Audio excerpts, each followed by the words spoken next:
How do you think the panels went today in terms of we actually had designed it so that the technology panel led into the education to socioeconomics, and of course, closing off with public policy. What do you think were the key takeaways for you? Yeah, I thought the panel was well organized. I thought it was excellent, the way it was executed and it was designed. The questions were pertinent. The panel members were excellent. I think the way there was the right amount of tension. I think the questions that were asked, the issues that were discussed were very pertinent, and it really resonated, I think, with a lot of members of the audience, because we really are discussing the future of work. It's not only relevant to us today, but it's relevant to our children and the generation after. And it's interesting because, as you said, how do we prepare for it? And how are we going to have policies that are going to take us through as we navigate this ever-changing future of work, as it were. So for me, I thought it was very, very insightful. I learned a lot today. There were many instances where it got me really thinking about the future of my children. I think even one of the panel, YB Kyrie even mentioned, what do we teach our children as we prepare them? How do we future-proof? Or is there actually future-proofing? Or is it just a question of, we have to continuously evolve and learn and relearn and make it a lifelong journey? And then make life more of just a pursuit of lifelong learning, contribution to society, and finding happiness. So do you really think that the changes are going to be so rapid that what would our future really look like? I mean, we now have some sort of a job as being an entrepreneur or working for somebody or a big corporate or a big MNC and stuff like that. So what do you think will be the next future? Yeah, I mean, I even look at myself. I've changed about 6 jobs, and that's quite unusual for this part of the world and this day and age, right? So my parents think, I'm crazy because they only had one job their entire life, and but the question is, how do we make sure that people still find meaning? Right? I think that's the question for our future generation. How do they still contribute? Because I believe everyone can contribute to society, and everyone should be given the opportunity to find their best contribution to society. And I think society should provide for that. Everyone has a talent. And I think we should also ensure that people have a good quality of life.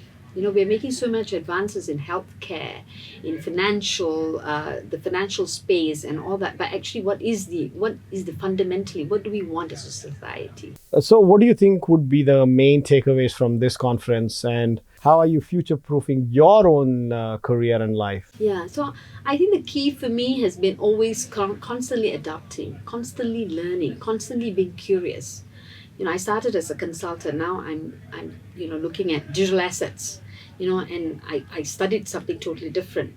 But I think the question here is being, you have to be continuously wanting to learn, being curious. I think that's also very key, and keep adopting.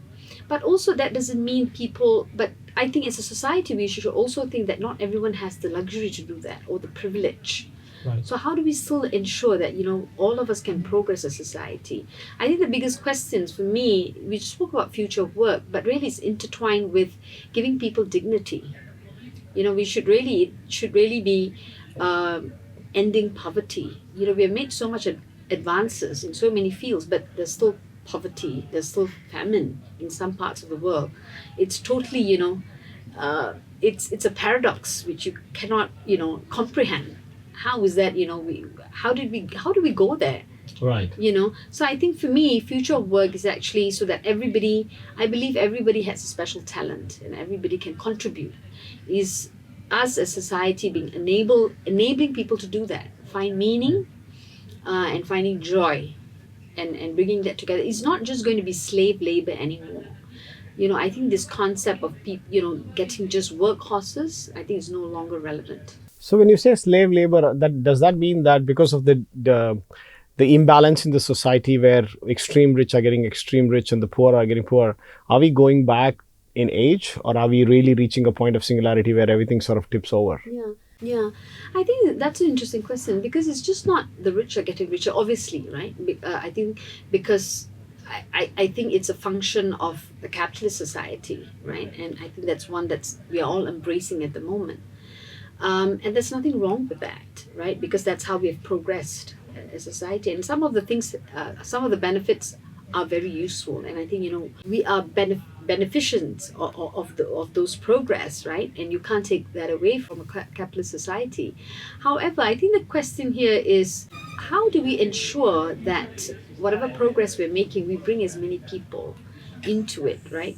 If you ask, as we said, we're making so much advances in AI and all that, but why is there the certain segments of society still having poverty?